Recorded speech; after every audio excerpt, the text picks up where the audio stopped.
আসসালামু আলাইকুম সম্মানিত চাষি ভাইরা, আপনারা এই যে পাতায় দেখতে পারতেছেন এটা কি?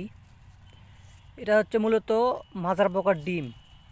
মা মাজার পোকা এখানে ডিম পেড়ে গেছে, আর এখান থেকে ডিমটা ফুটছে, ফুটে যে গোড়ায় গেছে। গোড়ায় যাওয়ার পরে এই যে মাজার পোকার বাচ্চাগুলো, যে লার্ভা আছে মাজরা, ওই লার্ভাগুলো এর গোড়াটা কেটে দিছে।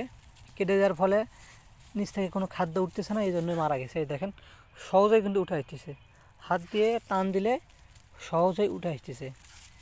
এটাই হচ্ছে মাজার পোকার আক্রমণ। এই দেখেন, এটা কিন্তু সহজেই উঠে আসলো। তো মাজার পোকা মূলত এভাবেই আক্রমণ করে, এইভাবে পাতায় ডিম পেড়ে দেয় মা। এরপরে ডিম ফুটে বাচ্চা বের হয়ে বাচ্চা নিচে যায়।